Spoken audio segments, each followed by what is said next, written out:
করে হাদিস কোরআনের বয়ান শুনতেছিলেন, বলতেছিল, শুনতেছিলেন, শ্রবণ করতেছিলেন। তার আগে হযরত আল্লামা মাওলানা সাইফুদ্দিন জামালি সাহেব, আমাদেরই বন্ধু, আমাদের ওই এলাকায় থাকে, তিনি বলতেছিলেন, তার পূর্বে আপনাদের মসজিদের ইমাম সাহেব, কত সুন্দর করে আওয়াজটা, কত সুন্দর মিঠা আওয়াজ, তিনি বয়ান করতেছিলেন, আপনারা শ্রবণ করতেছিলেন। আব্বাজান, ভাইজান, আমার ব্রাদার মুসলমান, আমি এমন একজন আল্লাহর ওলির ব্যাপারে কথা বলবো এবং কি ঘটনা বলবো, বাবা হয়তো আমার মুখে আপনারা আজকে নতুন শুনবেন। কি শুনবেন? নতুন। সুবহানাল্লাহ, মাশাআল্লাহ। হুজুর বলছে 36 শরীফের ব্যাপারে বলতে, কিন্তু আব্বাজান আমার কিছু বলা হয়েছে যে হুজুর অল্পটুকু বড় পীরের কাহিনী বলবেন, ঘটনা বলবেন। যাও আব্বা আমার, সব দিকে নিয়ে চলতে হবে, বলতে হবে। তো আব্বা আবার বড় পীর আব্দুল কাদের জিলানীর নাম শুনেছেন? শুনেছেন না? ফাতিহা করতেছেন, কে কে করছো? হাত তুলো তো। আর কেন হাত তুলো না? হাতগুলা কি হয়েছে? ঠান্ডা তার উঠে না নাকি? নারে তাকবীর। তো যাক ব্রাদার মুসলমান, বড় পীর আব্দুল কাদের জিলানীর আব্বা জানেন নাম কি ছিল? জানেন? বলতে হবে। আমার সঙ্গে কথা বলবেন, আপনারা যতক্ষণ থাকবেন ততক্ষণ আমি ঘটনা শোনাবো। থাকবেন তো? ফজরের নামাজ এখানে পড়ে দেব। সুবহানাল্লাহ, মাশাআল্লাহ। কিন্তু চেষ্টা করব। আব্বা আমার বড় পীর আব্দুল কাদের জিলানীর আব্বা জানেন নাম ছিলেন হযরতে মুসা জঙ্গি রহমাতুল্লাহ আলাইহি। যাক, হাফেজ হয়ে গেছে এরা। বড় পীর আব্দুল কাদের জিলানীর মায়ের নাম ছিল উম্মুল খায়র, মা ফাতেমা। এ ব্রাদার মুসলমান, একটু মনোযোগ দিয়ে শুনবেন। বড় পীরের আব্বা জান এখন আমাদের এই সময়কার এখনো বাঘ, আলেম ওলামাদের মধ্যে এখনো বাঘ, সব থেকে ভাইরাল চলতেছে হুজুর মুফতি জাহাঙ্গীর রেজভী সাহেব, কালকে যিনি আসবেন, চলতেছে কিনা? ওরকম বাবা জিলান শহরে আলেম ওলামার চাইতে বড় ছিলেন আলেম বড় পীরের আব্বা হযরতে মুসা জঙ্গি রহমাতুল্লাহ আলাইহি। জোরে বলুন। এদিকে ওদিকে যেখানে সেখানে যেটা হতো, বড় পীরের আব্বার কাছে জিজ্ঞেস করতো, হুজুর এটা করলে ভালো হবে, এটা করলে ভালো হবে। তিনিও একজন আল্লাহওয়ালা ছিলেন। কি ছিলেন? আল্লাহর ধ্যানে মশগুল ছিলেন। 5 ওয়াক্ত নামাজ পড়তেন এবং কি আব্বা জান আমার তাহাজ্জুদ আদায় করতেন। আজকাল আমরা নামাজ পড়তেছি, আকিমুস সালাত, নামাজ আদায় করো, পড়তেছি, নামাজ পড়ো, পড়তেছি, ধুবো আজকে কাপড় খাঁচা সাবান দিয়ে ধুয়ে দেব। এ ব্রাদার মুসলমান, মা বোন আমার শুনে যান, রাত্রি বেলা মা একটু শুনবেন, খালা আমার বিটিরা, সারাদিন খুব ঝগড়া করেছো, খুব আনাআনি করেছো, স্বামী স্ত্রীতে খুব ঝগড়া করেছো, মারামারি করেছো, বেশি কথা বললে পুলিশকে জানিয়ে দেবো, এটাও বলেছো, তাই তো? এবার আমার মুখে একটু ঘটনাটা শুনে নেন। বড় পীরের আব্বা জান মুসা জঙ্গি রহমাতুল্লাহ আলাইহি নদীর ধারে একটা টুকরা ছোট্ট ঘর হুজরা করে আব্বা জান থাকতেন। মুসা জঙ্গি রহমাতুল্লাহ আলাইহি সব সময় আল্লাহর ইবাদত করতেন। এখনো বড় পীরের আব্বা জানের বিয়ে হয়নি। আল্লাহর ইবাদত করতেন ব্রাদার মুসলমান। আল্লাহর ইবাদত করলেও তো ভোগ আসবে, তাই তো নাকি? ভোগ আসবে না? অবশ্যই খিদা আসবে, ভোগ আসবে। এ ব্রাদার মুসলমান আমার, বড় পীরের আব্বা জানের খিদা লেগেছে, ভোগ লেগেছে, এদিক ওদিক তাকাইতেছে, আব্বা কোনো জায়গায় কিছু পাই না। সে বড় পীরের আব্বা জান একটা নদীর ধারে নামলো। নদীর ধারে, বাবা গো ঘটনাটা কিছু কিছু শুনেছেন, আমি হুবাহু বলবো, হুবাহু একবারে জীবনী আকারে যেরকম বলে ওরকম। বড় পীরের আব্বা জান মুসা, আমার সামনে হাসবানা ভুল করে, আমি অপমান করে দেব। আলাদা হাসবানা শোনা, তোমরা আমার সোনার ভাই, সোনামণি, তোমাদের ধুলা আমার মাথার তাজ মনে করে চুপচাপ তালবিলিম ভাই। আব্বা আমার শুনেন, এ জননী আমার, বড় পীর আব্বা জান একটা নদীর ধারে নামলো।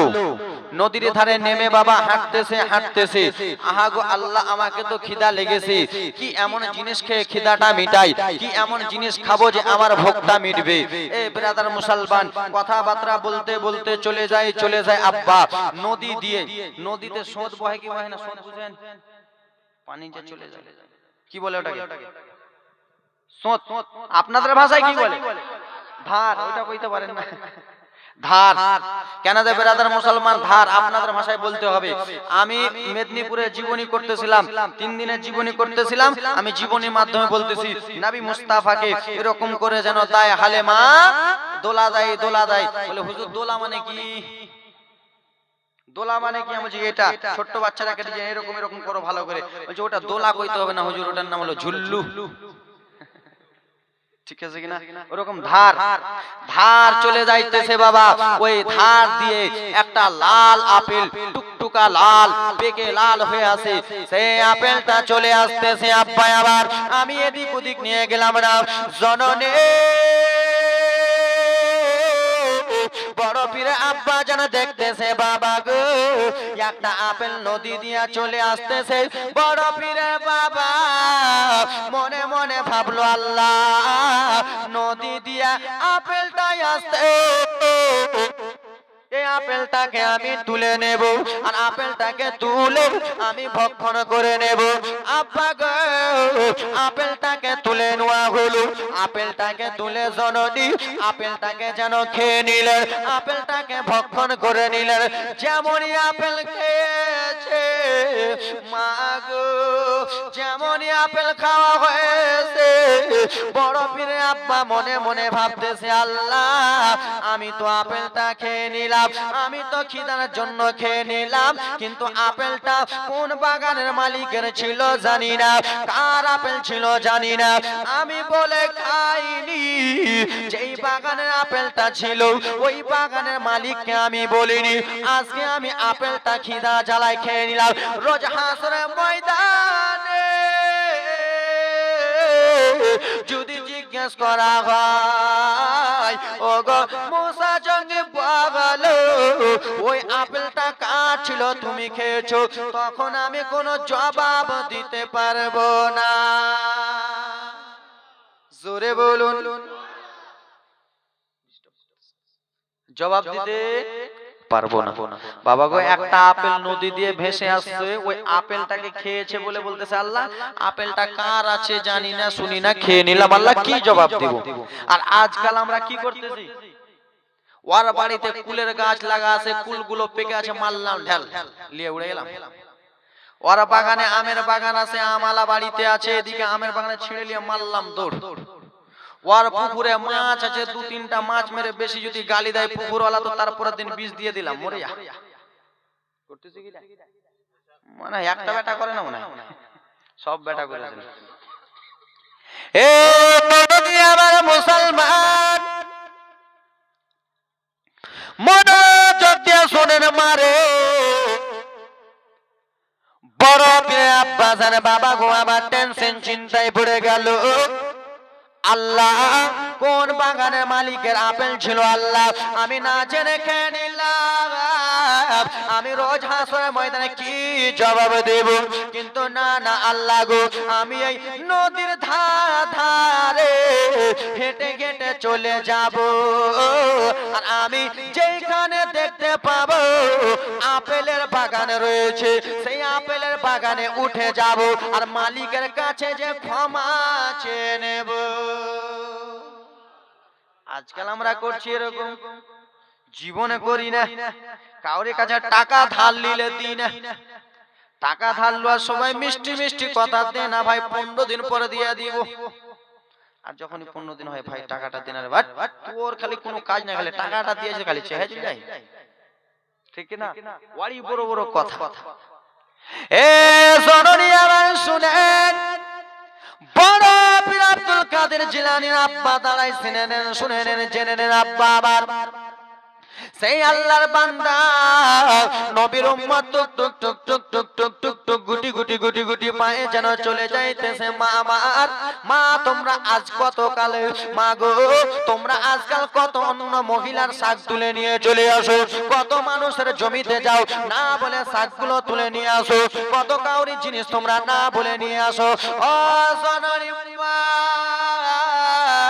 বড় পীর আব্বা জানা চলে যায় বাবা গো। দূর থেকে দেখতে পাইতেছে বাবা একটা আপেলের বাগানে একটা ডাল যেন নদীর দিকে ঝুলে আছে। সেই ডালটাতে বাবা লাল লাল আপেল ধরে আছে, বড় বড় আপেল ধরে আছে, আপেলগুলো যেন পেকে গেছে। বড় পীরের বাবা ভাবলো আগা গো, হয়তো এই বাগান থেকে এই ডালটা থেকে আপেলটা পড়েছে, আমি এই বাগানে চলে যাব। নদীর উপরে উঠে গেল আব্বা, উঠে যাওয়ার পরে ও মা যেন নদীর উপরে উঠে গেল, বাগানে চলে গেল বাবা। বাগানে যেয়ে দেখতেছে একটা বয়স্ক লোক বাগানে যেন পানি দিতেছে। কি করতেছে? পানি দিতেছে।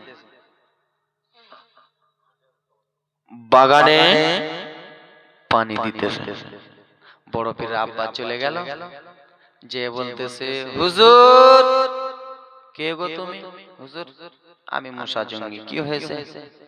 হুজুর গো আমাকে মাফ করে দেন, আমাকে ক্ষমা করে দেন। কি বলতেছে?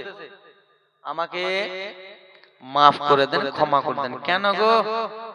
হুজুর আপনার বাগানের একটা আপেল নদীতে পড়ে গেছে, ওই আপেলটা আমি খেয়ে নিয়েছি হুজুর। না বলে আপনাকে। বড় পীরের নানা মনে মনে ভাবতেছে, আহারে কত লোক আমার বাগানে ঢিল মেরে আপেল পেড়ে নিয়ে চলে যায়, কত লোক চুরি করে চলে যায়, কত লোক ডালগুলো ভেঙে চলে যায়, আর এই আল্লাহর বান্দা একটা আপেল নদীতে পড়েছে আমার, আর সেই আপেলটা খেয়েছে বলে আমার কাছে এসেছে। এটা যেমন তেমন লোক হতে পারে না, এটা আল্লাহর খাস বান্দা রয়েছে। জোরে বলুন। সুযোগে তো সবাই সৎ ব্যবহার করবে, করবে কি না? সুযোগে সবাই সৎ ব্যবহার করবে। হ্যাঁ, তুমি আমার কাছে ক্ষমা চাইতে এসেছো, তোমাকে আমি মাফ করব না। বলে কেন হুজুর? হ্যাঁ, তোমাকে আমি মাফ করতে পারি, একটা কারণ আছে, একটা উদ্দেশ্য আছে। কি? বলে আমার বাগানে তুমি একটা আপেল খেয়েছো, তো একটা আপেলের বিনিময়ে আমার বাগানে 12 বছর তোমাকে খাটতে হবে। ফয়সাল ক বছর? ফেসে গেল কিন্তু একটা আপেল খাওয়ার জন্য 12 বছর। বড় পীর আব্বা জান বলো আপনি যেমনই বলেছেন হুজুর গো, ঠিক আছে আপনার বাগানে আমি 12টা বছর কাজ করব। ও জননে যেন বড় পীরের বাবা বাগানে পানি দিতে লাগে, বাগান দেখভাল করতে লাগে। কিছুদিন পরে বলতেছে, শোনো তুমি আমার বাগানে পানি দেবে, আমার গাছ দেখভাল করবে, আমার গাছে ভালো করে জল ছিটাবে, কিন্তু একটা কারণ শোনো। কি এমন কথা? কি বলবেন বলুন না? বলে শোনো শোনো, 12টা বছর কাজ করবে, কিন্তু আমার বাগানে একটা আপেল তুমি খাবা না। মা আরো ফেঁসা গেল রে। একটা আপেল খাওয়ার জন্য 12 বছর কাজ করবো, ফের আপেল বিক্রি করে আসবো আর আপেল খেতে পাবো না। মারলে ঠেলা। ওইরকম আমরা করছি। মার্ডার করে দেওয়ার পরে 3 মাস পরে জেল থেকে ছুটি। ঠিক কি না? এ মা শুনে যা, রাত্রি বেলা মা গো বড় পীরের আব্বা জানো পানি দিতে লাগে, পানি দিতে লাগে। আব্বা 1 বছর 2 বছর 3 বছর কেটে গেল, ছেড়ে দেন না। না 12 বছর মনে নাই, আবার কাজ করতে লাগলো। আবার 3 বছর হলো কাজ করতে লাগলো। যেমনই বাবা 12টা বছর হতে যাবে, যেমনই দিনটা হতে যাবে, সেই সময় বলতে লাগলো, হুজুর গো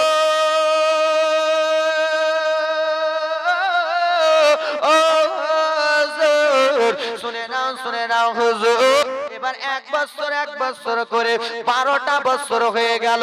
এবার আপনি আমাকে ছেড়ে দেন, এবার আপনি আমাকে ছুটকারি দিয়ে দেন। বলে ও মুসা জঙ্গি তুমি আমার বাড়িতে আমার বাগানে 12টা বছর তুমি খাটলা, আমি তোমাকে মাফ করব, কিন্তু আর একটা কারণ রয়েছে। কি রয়েছে? কারণ হুজুর 12 বছর কাজ করতে বললেন, 12 বছর মাহাতাওয়ালি 5001 টাকা কুড়িয়াল। নারে তাকবীর, নারে রিসালাত। মাহাতাওয়ালি সাহেব 5001 টাকা দেনে ওয়ালা কুড়িয়াল থেকে একটু দোয়া করেন। আল্লাহুম্মা আমিন। আল্লাহুম্মা সাল্লি আলা সাইয়্যিদিনা শাফিয়ানা হাবিবানা কুলবানা ওয়াল জানাবার কুসাল্লি রব্বুল আলামিন। এক আল্লাহর বান্দা মাহাতাওয়ালি নামে কুড়িয়াল গ্রাম থেকে আল্লাহ 5001 টাকা দান করেছে। আল্লাহ হয়তো তার বাবা মা চলে গেছে, হয়তো তার বাবা মা বেঁচে আছে।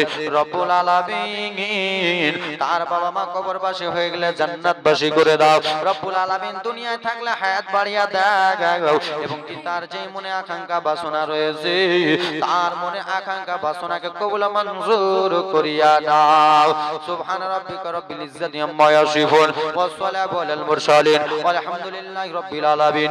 আমিন আমিন সুম্মা বাকি লা ইলাহা ইল্লাল্লাহ।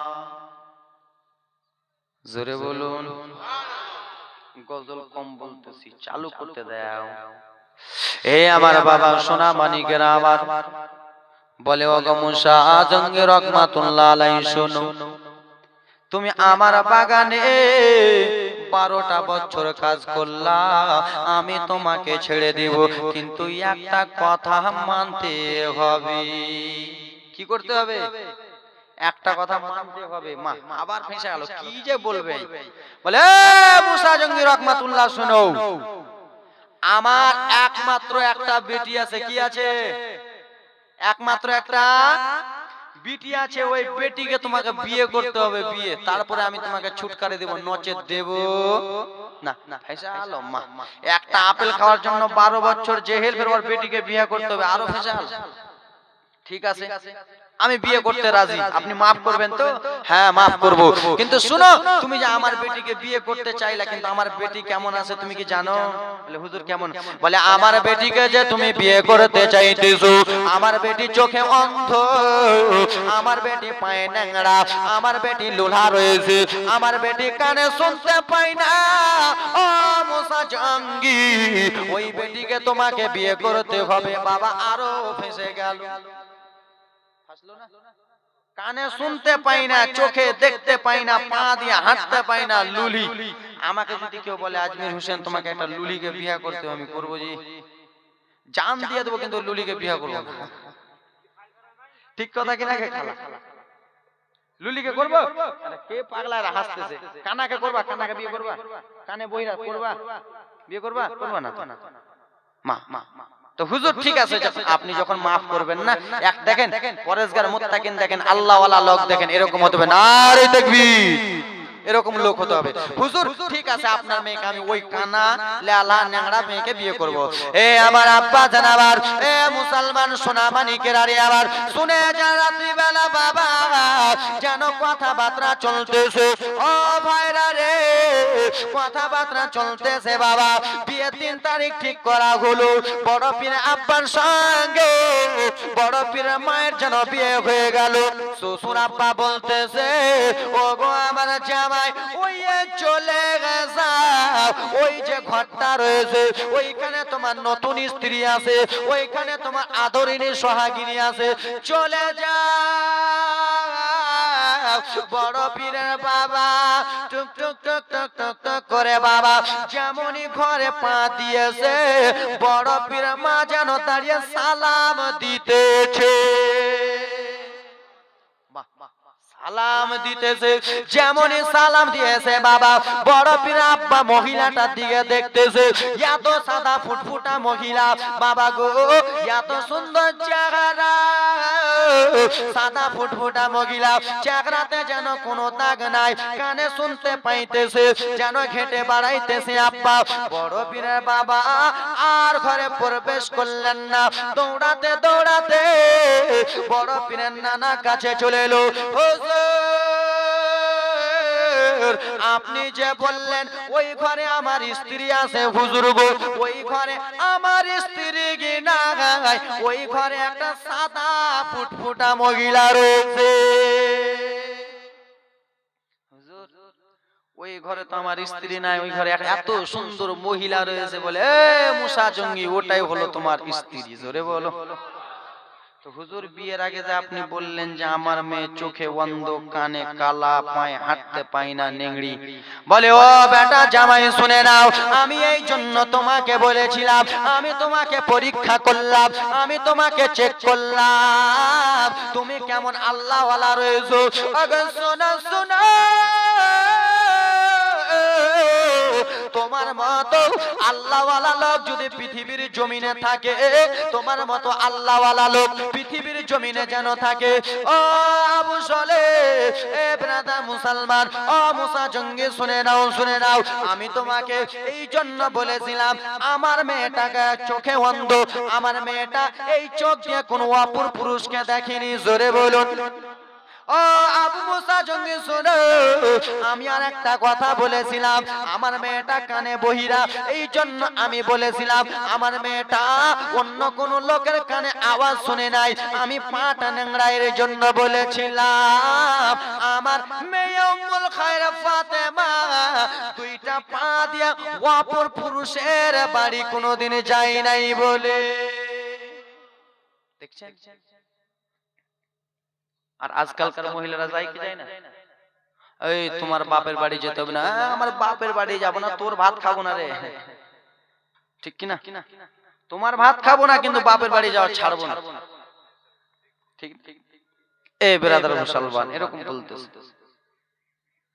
আর বেশি যদি একটা মার দিয়া দাও, একটা যদি বেশি কথা বলে, এই মামু আসবে আছে না, ওদেরই সব।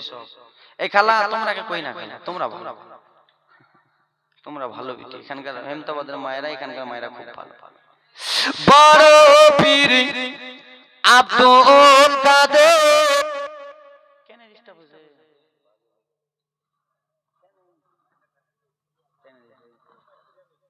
কি করব, বড় আব্দুল কাদের জিলানির জিলানি, তোমার নামের গুণে আগুন হইয়া যাই পানে। যতক্ষণ চলতেছে চালাই নাকি, যতক্ষণ চলতেছে চালাই, গোসলটা একটু মগে। এ আমার বাবা সোনা মানিকের, আরে